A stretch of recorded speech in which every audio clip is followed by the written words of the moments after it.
Welcome back to Beast Wars Wednesday. I am your host, Predacon Paul. And I am your host, Decepticon Doug. This episode is called Other Visits. It starts with Dinobot and Rhinox looking at a computer and going, Or actually, I like Dinobot's, and they're working out, alien stuff. They're like, this is an alien stuff, this is an alien stuff, this is an alien stuff. They bring up all the different landing sites and they form this like little pattern. This looks like it could be another landing site. Something could go down. And they're like, uh-oh, Tigatron and Ares are around there. And then Rhinox is like, who? Space Ninja. Oh, yeah. Okay. Tigatron and Ares are. I almost forgot that they were in the show. Aren't they still out on patrol looking for protoforms? Stasis pods. Yeah. They haven't found any yet. No, they're like, They really suck at their job. No stasis pods. No, I found a pen.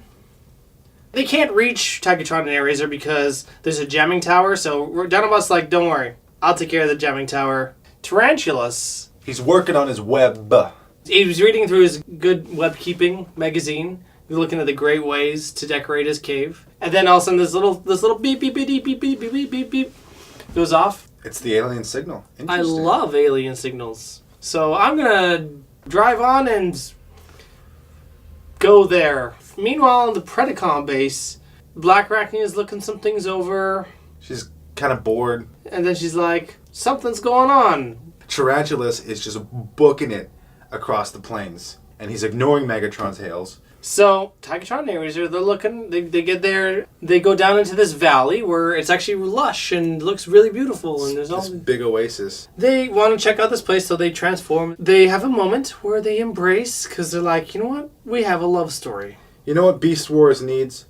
More romance. But the plants are seeing that is a no-no. They're like, no romance here. This is a PG only. They start wrapping around. Tigatron and Ares are...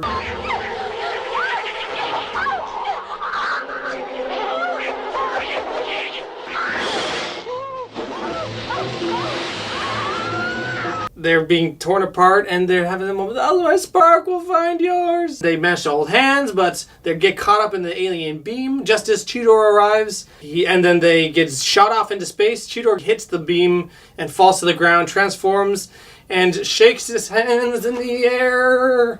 Tarantula shows up at the site, shoots Cheetor down. With his weird little gun thing. Yeah, you can tell that he invented it. That it wasn't like a piece of his... Right, it wasn't his built-in hardware. But Optimus shows up with silver bolts, and so Tarantulas ducks out, and they're like, Cheetor, what happened? Cheetor's like, they got shot into space. That's exactly how it happened. Yeah. They get a little call from Dinobot and Rat Trap, who are just like, hey, guess what we did? We shot down that jamming station. You can save Tigatron and Ares now. But it was too late. Yeah. So Megatron shows in a moment of clarity, let's say, that, these Maximals are here, those Maximals are there, aha, I have an opening. The Maximal base is probably mostly undefended.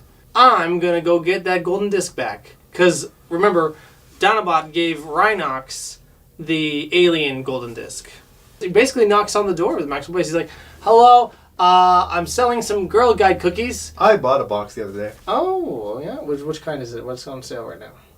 Is it those minty ones? No, they were they're like Oreos. Okay, the Oreos, but I really love the mint ones.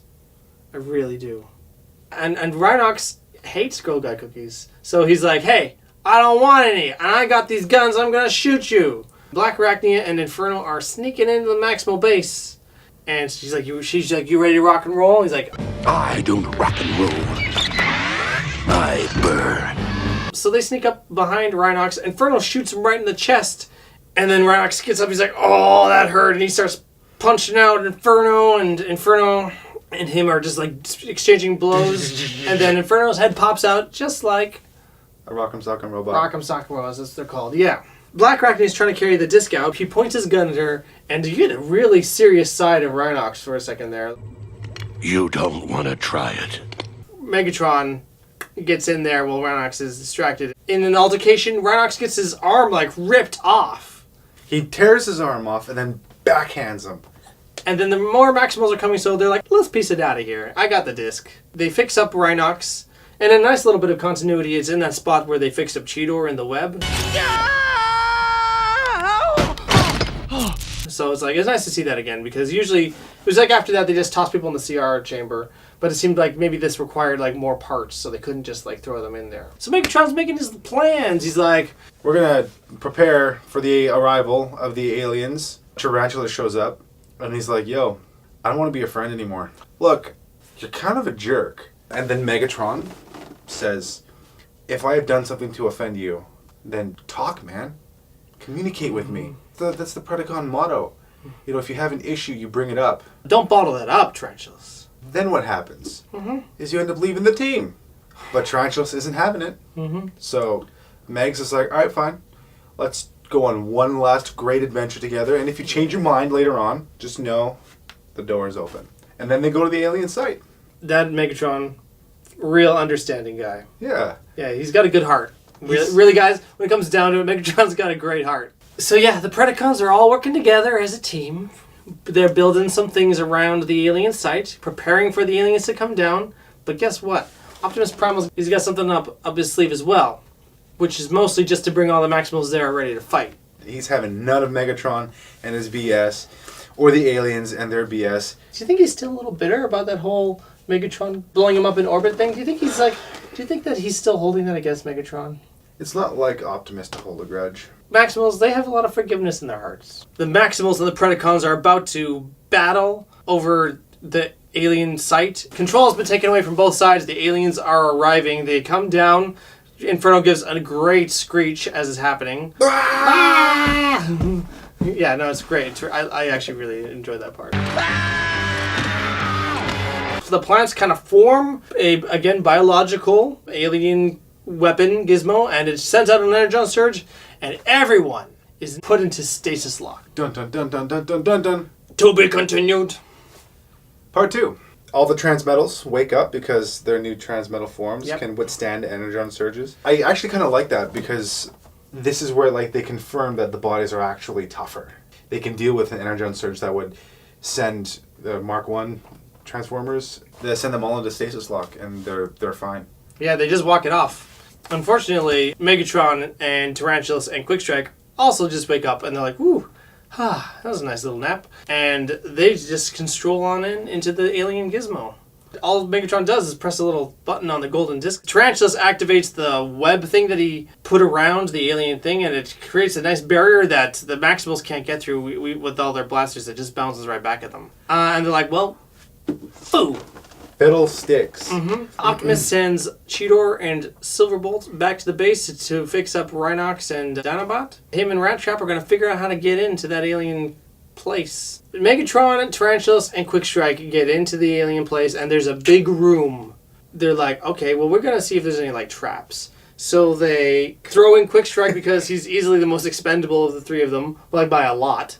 And then Quickstrike looks up. He's like, oh, boy. Because obviously he sees something that is so terrifying that he has to go into commercial break. It heavily implies that something is ominously standing over him. And he's like literally shaking. And then it's just a big room. It's just a big room. Megatron and Tarantula stroll in. Tarantula's like, it's got to be that we're in beast mode and they can't detect us when we're in beast mode. Sure, why not? So Megatron transforms into his robot mode. There's nothing happens still. He's like, I guess they can't sense us at all when we're transmetal. So we win. Megatron says we must be invisible to them. And Tarantula says, oh no, we are one with them now. Which also doesn't actually make any sense and has nothing to do with anything. You are not one with the aliens. You're not one with the aliens, Tarantulas. Megatron finds this weird little recess in this weird little doohickey majigger, and he pulls out the disc and notices, oh look, these patterns are the same here. So he goes, Click, click. and that's the key. It starts zapping him. And he's like, "Whoa!" And then the Maximals get through the webs. They feel it, and then Tarantula's like, hey, Quickstrike, you want to go fight some Maxis with me? What about Megatron? What about Megatron? Quickstrike. What about him? And so they go to shoot the Maximals. Optimus is hitting those lasers right back at them, actually. It's pretty cool. Yeah. Shield generator. Let's go. The firefight doesn't happen for very long before things start happening in the weird vessel and then it shoots down Optimus, and Ratchet goes flying behind a rock. A beam of light lifts all of the robots into the air, except for Ratchet, who hides under that rock. He's like, and so he's just watching. And so Megatron revives the troops that are still unconscious.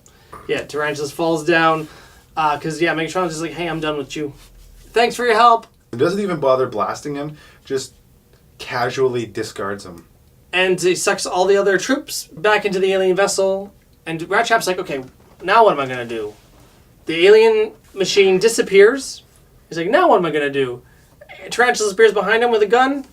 He's like, now what am I going to do? Tarantulas and Ratchet go to the Maximal base. The Maximals don't trust Tarantulas because he's Tarantulas. So, fair enough. But he's like, hey, trust me, guys. I want to get him too. I want to get him.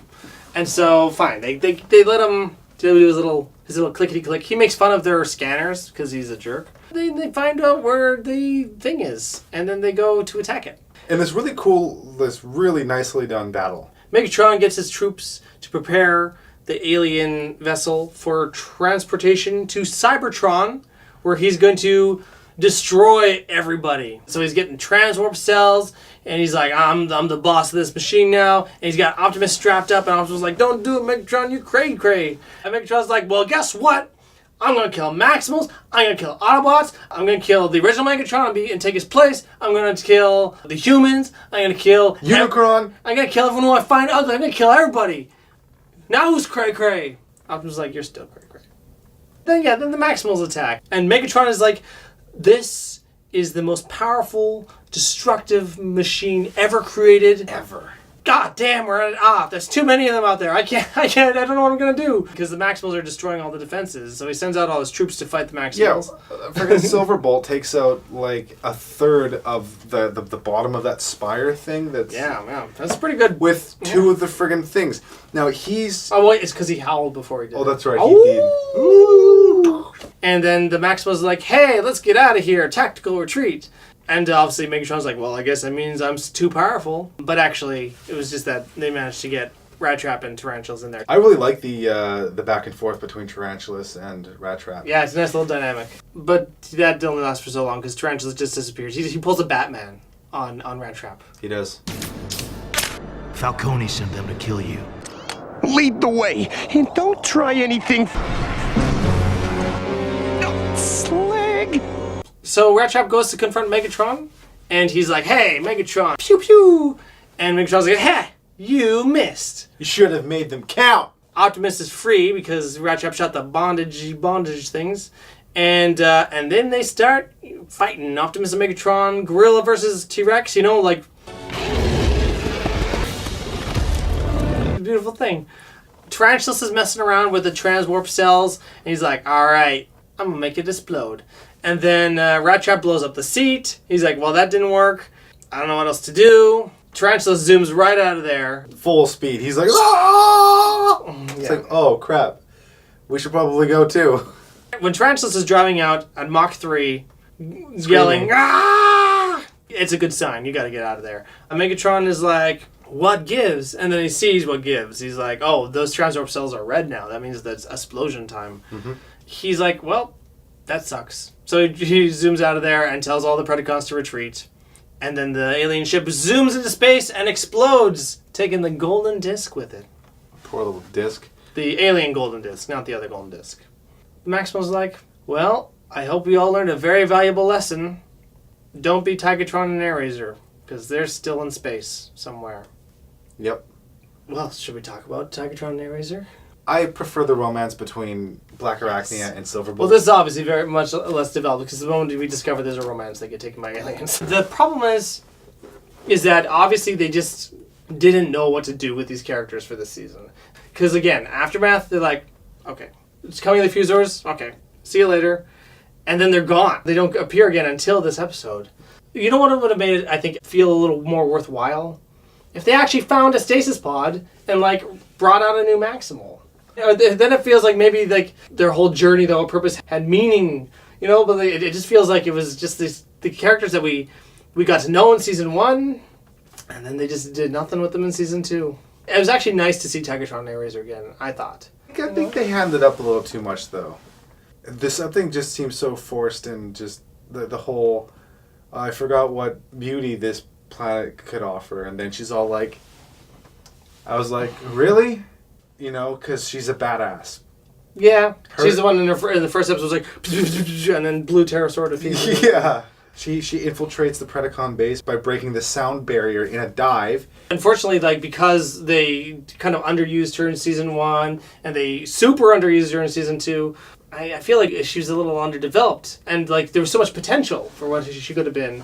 Because the times that we do get to see her in action were great. Now, yeah, they just sort of like, well, we don't know what else to do with you, so off you go. But I do at the same time like that they left it open-ended for them to do something with Tigatron and Airazor in the future. Well, what did you like about this episode? There's nice characterization. Dinobot's playing a tactician in the Maximal base. The dynamic has changed between him and the other Maximals. You can see that there's hard feelings. There's a level of trust that's obviously been broken, and they don't focus on it, but it's there. Cheetor calls him out on it. Rhinox calls him out on it. I can see Cheetor, but it seems almost petty when it's Rhinox saying, well, you know, giving the golden disc back, you know. But it also shows just how much of a gut punch it was, because he did break their trust. And yet Dinobot seems to more or less... He takes it with stride. He takes it with stride. He kind of owns it, but he still kind of goes 110% with the team. And in his heart, he's back in. You know, that's stuff I really liked. I think Rat Trap's a real treat in this episode. He's got great lines. He's really funny. You get to see, again, more of his resourcefulness. And yeah, like you mentioned earlier, the dynamic between him and Tarantulas is kind of played a little bit. So, which is something you don't get to see very often because they're blood enemies from like the Power Surge and Web days. I hate that rat. There's something I really liked about the line where he's like, your friends fight well. Yeah, well, you Preds give us plenty of practice. That's a nice little back and forth between them that I really enjoyed. It's one of my favorite parts of this episode.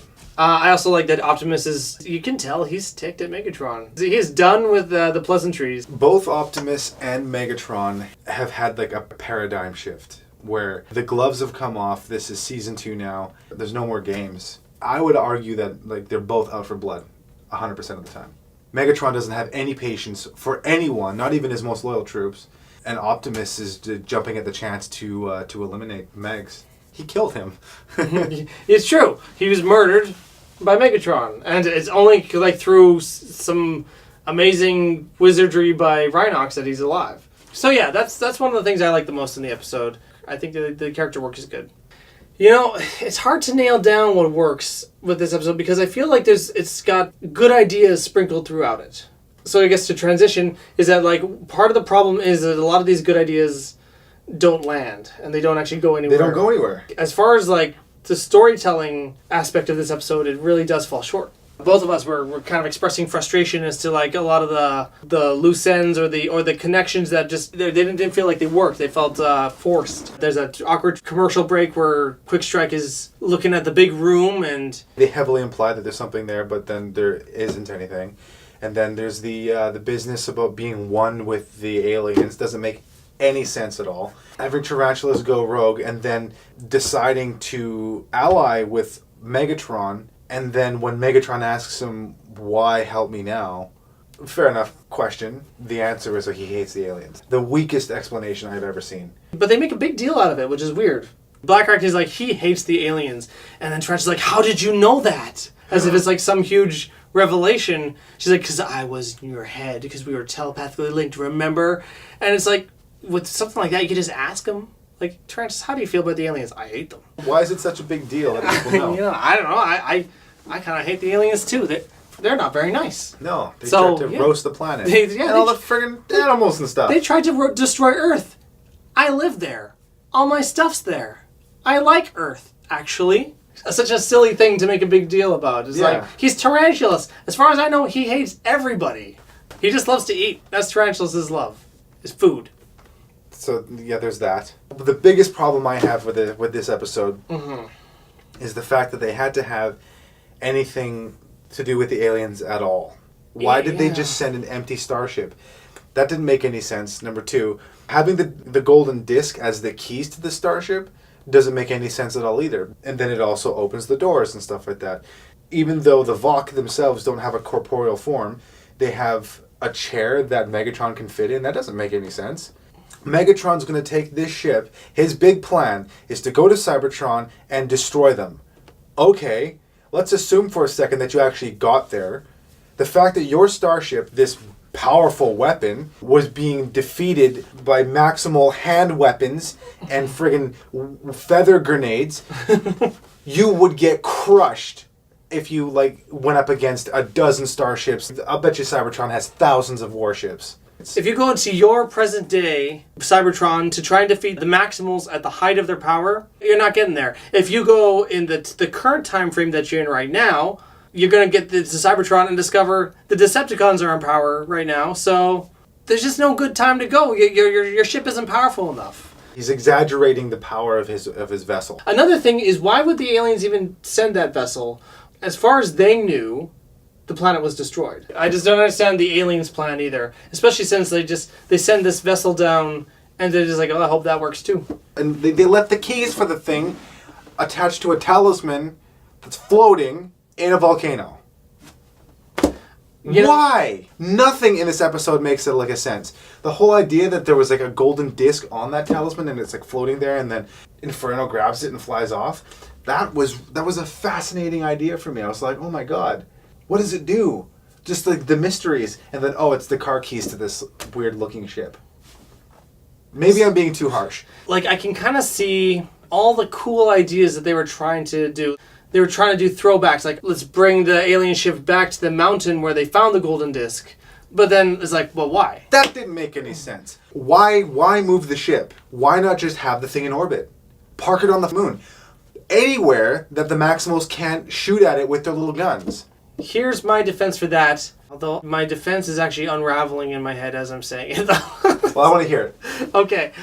He moved the ship probably somewhere closer to the Predacon base so that Waspinator and Inferno could transport the transwarp cells. But then I'm but why not move it even closer to the Predacon base? Let's say right over it. So then you'd have the Predacon, the defense grid. The defense grid that's in Pred territory that the Maximals would have to fight through as well.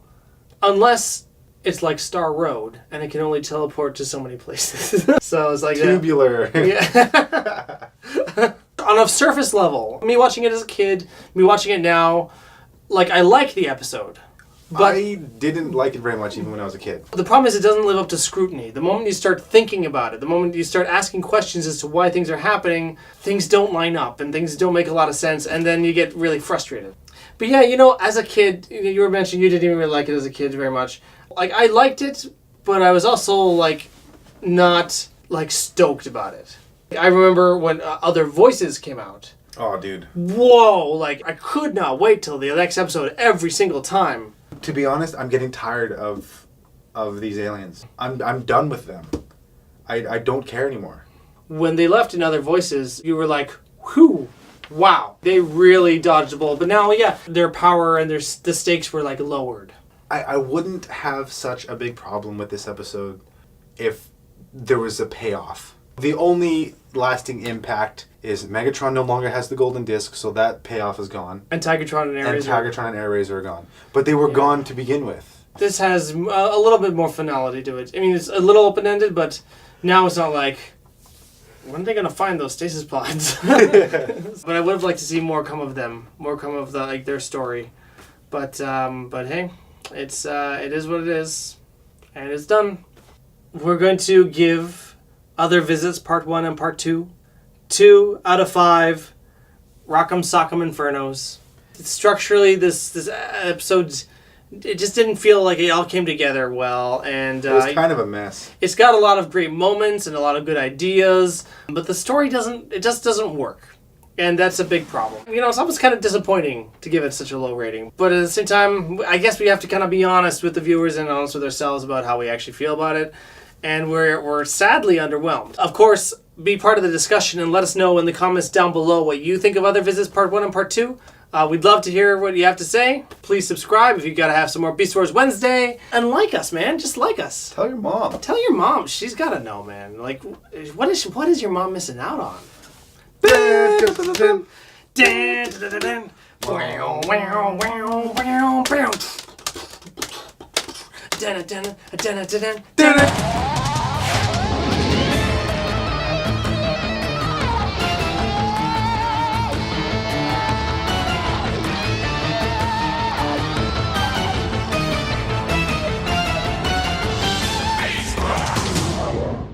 I figured out why Tarantulas hates Megatron.